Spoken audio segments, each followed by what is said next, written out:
दोस्तों फिजिक्स आज एक ऐसी सब्जेक्ट बन चुकी है, मैं सबकी बात तो नहीं करता हूँ लेकिन मैक्सिमम ऐसे बच्चे हैं जो इससे बहुत परेशान हैं। वो बोर्ड एस्पिरेंट हैं, वो नीट एस्पिरेंट हैं या वो जेई एस्पिरेंट हैं। बेसिकली जो जेई के बच्चे हैं उनको प्रॉब्लम्स कम होती है कंपेयर टू नीट एस्पिरेंट। तो आज हम बात करेंगे कि आप अगर 10th में हैं या फर्स्ट ईयर में हैं या 12th में हैं या फिर आप चाहते हैं कि आप नीट एग्ज़ाम की प्रिपरेशन करें तो आप फिजिक्स को कैसे पढ़ें।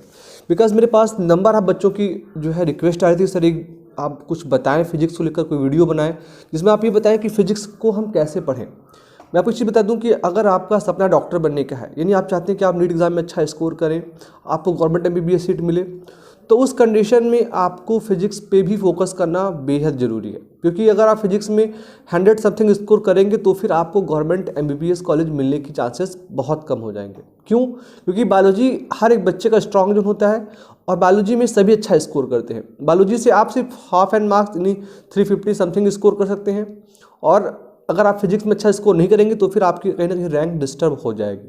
तो उस अकॉर्डिंग अगर आप डॉक्टर बनना चाहते हैं या आप चाहते हैं कि आपके बोर्ड्स के मार्क्स अच्छे आए, हाई स्कूल में हैं या आप 12th में हैं, तो दोनों ही सिचुएशंस में आपका फिजिक्स को जानना, फिजिक्स से नंबर आप क्वेश्चन सॉल्व करना, ये सभी बेहद इंपॉर्टेंट है। तो बेसिकली मैं कुछ अपना एक्सपीरियंस शेयर करने वाला हूँ और मुझे उम्मीद है कि जो मैं बताने वाला हूँ उसको फॉलो कर आप अपने एग्ज़ाम में अच्छा स्कोर करेंगे। एक चीज़ बता दूँ कि जो मैं बताऊँगा हो सकता है कि बहुत से व्यूअर्स को वो चीज़ अच्छी ना लगे या वो मुझसे अधिक टैलेंटेड हो सकते हैं, ठीक है। क्योंकि बहुत से लोग बोलेंगे कि सर अभी से करेंगे तो कब कर पाएंगे। तो मैं एक चीज़ बता दूं कि शुरुआत हमेशा जीरो से करनी चाहिए। हम हैं, आप हैं या कोई भी है, अगर हम जीरो को विदाउट क्लियर किए सीधे 10 पे आ जाएंगे या 20 पे आ जाएंगे तो कहीं ना कहीं हमारा बेस स्ट्रांग नहीं होगा, और जब तक हमारा बेस स्ट्रांग नहीं होगा तब तक हम कभी भी किसी एग्ज़ाम में अच्छा स्कोर नहीं कर सकते हैं और ना ही किसी सब्जेक्ट की अच्छी नॉलेज ले सकते हैं। तो अपने बेस को स्ट्रांग करें। दूसरी बात, फिजिक्स की बात हो, केमिस्ट्री की बात हो या फिर बायोलॉजी की बात हो, हमेशा तीनों सब्जेक्ट पे पॉजिटिव एटीट्यूड का होना भी बेहद इंपॉर्टेंट है। अगर हम ये सोचेंगे कि ये सब्जेक्ट मेरा वीक है तो फिर हमारा ब्रेन उसको वीक मान लेगा। क्योंकि मैं आपसे हर बार बोलता हूँ कि भाई अगर मान लिया तो हार है और ठान लिया तो जीत है। चलिए टॉपिक सीधे आते हैं और बात करते हैं हम कि आखिर हम फिजिक्स की से बुक मेरे पास क्लास फर्स्ट ईयर की है, NCERT की बुक है, या फिर अगर आप 12th में हैं तो भी आप NCERT पढ़ते हैं या नीट के करते हैं प्रिपरेशन तो भी आप फिजिक्स पढ़ते हैं। तो high school, first year, 12th या फिर नीट के बच्चे फिजिक्स को कैसे पढ़ें। देखिए जिनकी फिजिक्स अच्छी है, जो पढ़ने में बहुत अच्छे हैं, वो बच्चे यहाँ से जो है स्किप ले सकते हैं। बेसिकली ये वीडियो उनके लिए है जिनका फिजिक्स बहुत वीक है, ठीक है, या जो फिजिक्स में अच्छा स्कोर नहीं कर पा रहे, वो 1-2 साल से प्रिपरेशन कर रहे हैं उसके बावजूद। सबसे पहले फिजिक्स को पढ़ने का जो सिंपल तरीका होता है वो होता है आपका मैथमेटिकल कॉन्सेप्ट। अगर आपकी मैथ अच्छी नहीं है तो फिर आप कभी भी फिजिक्स में अच्छा स्कोर नहीं कर सकते हैं। ये एक फैक्ट है। होता क्या है कि जितने भी फिजिक्स के डेरिवेशंस आते हैं, क्वेश्चंस होते हैं, क्योंकि सब में हर एक क्वेश्चन में कहीं ना कहीं कैलकुलेशन होता है और वो कैलकुलेशन कहीं ना कहीं मैथ से ही डिराइव्ड होता है।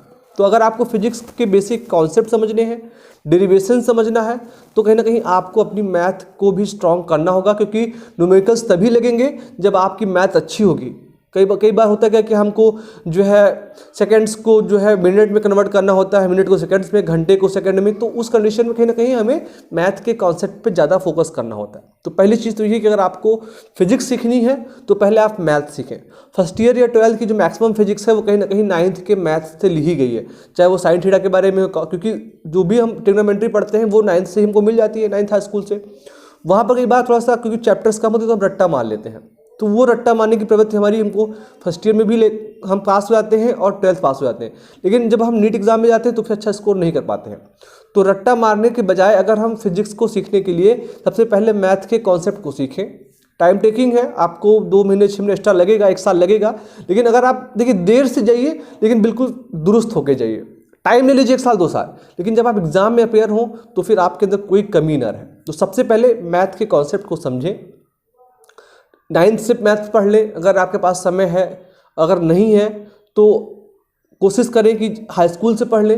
लेकिन हाई स्कूल की मैथ पढ़ेंगे या फिजिक्स पढ़ेंगे तो आपके कहीं ना कहीं बेसिक्स आपकी जो होती है न्यू वो क्लियर हो। अगर आपकी बेसिक क्लियर हो जाएगी तो फिर आप अच्छा स्कोर कर पाएंगे। तो जिन बच्चों का फिजिक्स में स्कोर अच्छा नहीं जा रहा है तो उनसे रिक्वेस्ट है कि भाई सबसे पहले आप बेसिक क्लियर करो। आपके पास बेसिक अभी 4 to 5 मंथ का टाइम है, 1 साल और लगेगा, लेकिन बेसिक क्लियर हो जाएगा तो फिर आपका ये बार बार का रोना, बार बार का जी पूछना, ये जो है प्रॉब्लम सॉल्व हो जाएगी। तो मैथ के बिना फिजिक्स अधूरी है, कभी भी आप उसको सीख नहीं सकते हैं। और नीट एग्जाम में कभी थ्योरी नहीं आती है। मैं बता दूं यहाँ पर एक चीज़, थ्योरी के क्वेश्चन 1 2 3 ही हो सकते हैं, वो भी यूनिट्स के आते हैं। बाकी आपको नंबर ऑफ क्वेश्चंस वो डेरिवेशंस से लिए जाते हैं या फिर वो आपके न्यूमेरिकल बेस पे ही होते हैं। ठीक है, क्लियर। फर्स्ट पॉइंट क्या है, मैथ्स। अब दोस्तों जो हमारा सेकंड क्या है सब है वो है डोंट जो है मिस फिजिक्स क्लासेस। कई बार होता है क्या कि हम हाई स्कूल से 9th से फर्स्ट ईयर से इंटर से या फिर जब हम प्रिपेयर करते हैं तो फिजिक्स क्लासेस मिस कर देते हैं। हम फोकस करते हैं कि भाई हम केमिस्ट्री और बायोलॉजी में अच्छा स्कोर कर लेंगे और उसी के अकॉर्डिंग हमारी फिजिक्स अच्छी हो जाएगी। तो कभी भी ऐसा बिल्कुल ना सोचें यार। फिजिक्स की क्लासेस अभी बहुत अच्छी यूट्यूब पर भी अवेलेबल है। मगर नाम लूँ तो अलग सर बहुत अच्छे पढ़ाते हैं, ऐसे बहुत सी टीचर्स जो अनअकैडमी पे हैं या अलग अलग कोचिंग्स में हैं। आप जिसमें अच्छा फील करें, मैं कहूँ कि आप किसी कोचिंग को जाएं जो आपको समझा पाए, जिससे आप सेटिस्फाई हो, तो कम से कम फिजिक्स की डेली क्लासेस लें। क्योंकि अगर आपकी वीक है, आपका लेवल बहुत कम है, तो इसलिए आपको सीखना पड़ेगा। सीखें कैसे? आप अपने आप से, औरों से सुनकर, देखकर। तो क्योंकि अभी तो आप अगर 12th क्वालिफाई कर चुके हैं तो आपके पास और ऑप्शंस तो नहीं बचे हैं। आपके पास ऑनलाइन सीरीजें बची हैं कि आप ऑनलाइन टीचर से ही पढ़ें, ऑफलाइन टीचर आपको पढ़ा नहीं सकते हैं, या फिर आप कोई कोचिंग ज्वाइन करें। तो अगर आपके पास 1 लाख रुपये फीस नहीं है तो आप महंगी कोचिंग्स नहीं जोड़ते हैं। इंडिविजुअल सब्जेक्ट आप ले सकते हैं। लखनऊ में बहुत सी कोचिंग्स हैं या हर एक स्टेट में कुछ इंडिविजुअल टीचर होते हैं जो सिर्फ फिजिक्स या केमिस्ट्री या बायोलॉजी पढ़ाते हैं, तो आप उनसे पढ़िए। लेकिन कोशिश करिए कि कम से कम जब तक आपका बेसिक स्ट्रांग ना हो जाए तब तक आप जो है रेगुलर क्लासेस देखें, क्लासेस लें। इससे क्या होगा, आपका बेसिक कॉन्सेप्ट क्लियर होगा और आपके जो डाउट्स निकलते हैं वो भी क्लियर होंगे।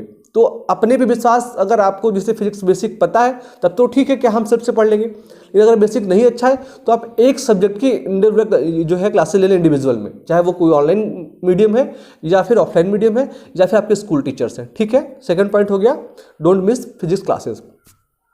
अब थर्ड जो आपका है वो है विजुअलाइजेशन, विजुअल करना चीज़ों को डीप देखना। क्योंकि फिजिक्स को विदाउट विजुअलाइजेशन करना आप देख ही नहीं सकते हैं, विदाउट डायग्राम बनाए आप समझ ही नहीं सकते हैं। तो विजुअल करना कि जो क्वेश्चन में क्या कह रहा है और उसका क्या डायग्राम बनेगा। फोर्स अपोजिट साइड से जा रहा है तब कितना घटेगा, सेम साइड है तो कितना जाएगा। तो इसके लिए आपको सबसे पहले एक डायग्राम बनाना चाहिए। तो जब भी फिजिक्स को पढ़ें, फिजिक्स को समझने का प्रयास करें तो डेरिवेशंस को विजुअल करें कि भाई ये जो वैल्यू आ रही है कहाँ से आ रही है, ये जो फार्मूला बना है इसमें एम क्या है, कैपिटल जी का, स्मॉल जी का, जो भी फार्मूला आप A to Z लेते हैं उसके सभी बेसिक कॉन्सेप्ट्स को समझें। ठीक है, और कोशिश करें कि हर एक क्वेश्चन का सबसे पहले डायग्राम बना लें कि आखिर कौन सी वैल्यू दी गई है। अगर जब तक आप किस वैल्यू नहीं जान पाएंगे कौन सी वैल्यू कहाँ पर है तो फिर आप फार्मूला यूज नहीं कर पाएंगे, और जब आप फार्मूला यूज नहीं कर पाएंगे तो फिर आप पर कभी न्यूमेरिकल्स लगेगा नहीं। तो फिजिक्स को सीखने के लिए जो हमारा थर्ड और इंपॉर्टेंट पॉइंट है visualisation with diagrams then solving question. ठीक है, क्लियर। अब जो हमारा फोर्थ पॉइंट वो है एनसीईआरटी। एनसीईआरटी 9th की भी बहुत अच्छी होती है, हाई स्कूल की भी है, फर्स्ट ईयर की भी है, 12th की है। अगर आप एनसीईआरटी की लाइन बाय लाइन समझेंगे, पढ़ेंगे, सिर्फ समझने का प्रयास करेंगे, तो मैं गारंटी लेता हूँ कि जिस बच्चे ने 9th में, हाई स्कूल में, फर्स्ट ईयर में, 12th में इन 4 क्लासेस की फिजिक्स पढ़ ली है, उस बच्चे को चाहे नीट एग्ज़ाम हो, जेईई एग्ज़ाम हो या कोई भी फिजिक्स का हो, लाइक ओलंपियाड या कहीं भी, वो बच्चा कहीं भी फेल तो नहीं होगा। फेल का मतलब ये है कि उसके नंबर 100 में 80 से कम कभी नहीं आएंगे। तो इसका मतलब अगर आप 80% नंबर फिजिक्स में ले आते हैं और वो भी बहुत ज़्यादा मेहनत करने के ना करें तो आप अच्छे हैं। तो इसीलिए एनसीईआरटी को सबसे पहले पढ़ लें, और जब आपका एनसीईआरटी क्लियर हो जाए फिर आप अपने एग्ज़ाम के अकॉर्डिंग, लाइक अगर आप जो है प्रिपरेशन कर रहे हैं जेईई की तो आप एस सी वर्मा, अगर आप प्रिपरेशन करना चाहते हैं नीट की तो फिर DC पांडे या जो अरिहंत की बुक्स आती हैं या MTG फिंगर टिप्स आती है, उन सभी क्वेश्चंस को सॉल्व करेंगे तो आपको आसानी होगी। तो एनसीईआरटी फर्स्ट है, और अगर आप किसी कंपटीशन की चाहते हैं तैयारी करना तो उस कंपटीशन की बुक सेकेंडरी है। एनसीईआरटी की आपकी बेसिक समझ हो जाए, क्लियर हो जाएगी, और दूसरे वाले से आपके नंबर ऑफ क्वेश्चंस जो है प्रैक्टिस हो जाएगी। ठीक है, अब जो हमारा लास्ट और मोस्ट ऑफ जो इंपॉर्टेंट पार्ट है वो है फिजिक्स सीखने के लिए कि नंबर ऑफ क्वेश्चन प्रैक्टिस। यार जब तक आप कैलकुलेशंस में टाइम नहीं देंगे, जब तक आप फिजिक्स के क्वेश्चंस को टाइम नहीं देंगे, तब तक आपका कुछ नहीं होना है। थ्योरी को पढ़कर रट्टा मारकर कभी फिजिक्स नहीं आती है। तो फिजिक्स को सीखने के लिए आपके पास जो 5वां और सबसे इंपॉर्टेंट पार्ट है वो ये है कि फिजिक्स से नंबर ऑफ क्वेश्चन सॉल्व करना। टफ क्वेश्चन से भागे नहीं, टफ क्वेश्चन को स्टेप बाय स्टेप जो है एक एक चीज़ को सॉल्व करते रहें और स्टेप बाय स्टेप सॉल्व करें। जब चीज़ों को आप स्टेप बाय स्टेप सॉल्व करेंगे, उससे भागेंगे नहीं, उस पर दिमाग लगाएंगे, तो एक बार, दो बार, तीन बार ट्राई करने के बाद फोर्थ टाइम या फिफ्थ टाइम वो ऑटोमेटिकली वो क्वेश्चन लग जाएगा। और जब आप एक टफ क्वेश्चन को सॉल्व करते हैं तो आपको बहुत कॉन्फिडेंस आता है, और वो कॉन्फिडेंस ही आपको सिलेक्शन दिलाएगा। और अगर आपका सब, भाई यहाँ पर एक और है, बहुत बच्चों का सब कुछ क्लियर है, तो वो क्या करें, तो अगर आपका सब कुछ बेसिक क्लियर है, आपने फर्स्ट ईयर पढ़ लिया, 12th पढ़ लिया, तो अब आप स्टार्ट कर दें डेली नंबर आप क्वेश्चन प्रैक्टिस करना। नीट के लिए आप अरिहंत की बुक ले सकते हैं, फिजिक्स की previous year 30 year question papers आती हैं, आप एमटीजी की ले सकते हैं, या फिर आप चाहे तो एनसीईआरटी एग्जाम्पलर ले सकते हैं। आप अगर और अच्छी फिजिक्स करना है तो आप जो है एससी वर्मा क्वेश्चन सॉल्व करिए। तो बेसिकली ये कुछ पॉइंट्स हैं जो मैंने आपको बताया, जिससे मैंने बताया मैथ को स्ट्रॉन्ग करना, विदाउट मैथ फिजिक्स स्ट्रॉन्ग नहीं। दूसरा मैंने बताया कि रेगुलर क्लासेस लेना, ऑनलाइन ऑफलाइन, जिससे आप बेटर फील करें, क्योंकि आपको बेसिक समझने के लिए क्लासेस चाहिए, टीचर्स की गाइडलाइन चाहिए, बिकॉज विदाउट गाइड किए आप कभी अच्छे नहीं बन सकते हैं। और थर्ड क्या है, विजुअलाइजेशन करना, चीज़ों को विजुअल करना, उनसे डायग्राम बनाना, वैल्यूज को समझना कि कौन सी वैल्यू दी गई है, और समझने के बाद नंबर ऑफ क्वेश्चंस को सॉल्व करना। फोर्थ है एनसीईआरटी की बेसिक कॉन्सेप्ट को समझना, एनसीईआरटी की लाइन बाय लाइन को क्लियर करना, उसके हर एक डेरिवेशंस को समझना, डेरिवेशन कैसे लिया गया है, कौन सी वैल्यूज आई हैं, किसकी क्या वैल्यू है, कौन साइन का क्या मतलब है वो। और फिफ्थ है नंबर ऑफ क्वेश्चन प्रैक्टिस करना। तो मुझे उम्मीद है कि अगर आप मेरी बताई गई बातों को आज से स्टार्ट करें तो हो सकता है कि आप जैसे भी 4-5 मंथ बचा है, आप अभी सिलेबस कंप्लीट ना कर पाएँ, टाइम लगेगा। लेकिन अगर आपने एक बार 4 to 5 मंथ में इधर आपने बेसिक समझ लिया, तो 2022 में आपको कोई भी दुनिया की ताकत दिल्ली एम्स या मैं सिंपल कहूँ कि नीट में 700 नंबर से कम लाने पे नहीं रोक सकता है। आप 700 नंबर पे आपको जो ड्रीम कॉलेज चाहिए वो मिल जाएगा अपने फर्स्ट चॉइस में। तो सबसे पहले बेसिक समझिए, पॉजिटिव एटीट्यूड रखिए, और किसी सब्जेक्ट से डरिए नहीं यार, क्योंकि जो भी बच्चे फिजिक्स में अच्छा करते हैं वो हमारे आपके जैसे ही होते हैं। सो फ्रेंड्स, मुझे उम्मीद है कि आज जो मैंने आपको बातें बताई हैं ये आपकी समझ में आई होंगी, और अब तब तक रुकना नहीं है जब तक सिलेक्शन होगा नहीं। आप अपने कमेंट्स हमें जरूर दें, मैं आपके कमेंट्स का इंतजार रहेगा ताकि हम अच्छी वीडियोस ला सकें। और अगर आप नए हैं तो प्लीज़ सब्सक्राइब कर लें हमारे यूट्यूब चैनल को। ये बात फिजिक्स की रही, आपके वीडियोस हम केमिस्ट्री पे भी डिस्कस करेंगे, केमिस्ट्री को कैसे पढ़ें, कैसे क्या करें। अगर आपको यस है तो आप कमेंट करें। तब तक के लिए आप सभी स्वस्थ रहें, मस्त रहें, और अपनी स्टडी अच्छे से करते रहें। Thank you so much. जय हिंद, वंदे मातरम।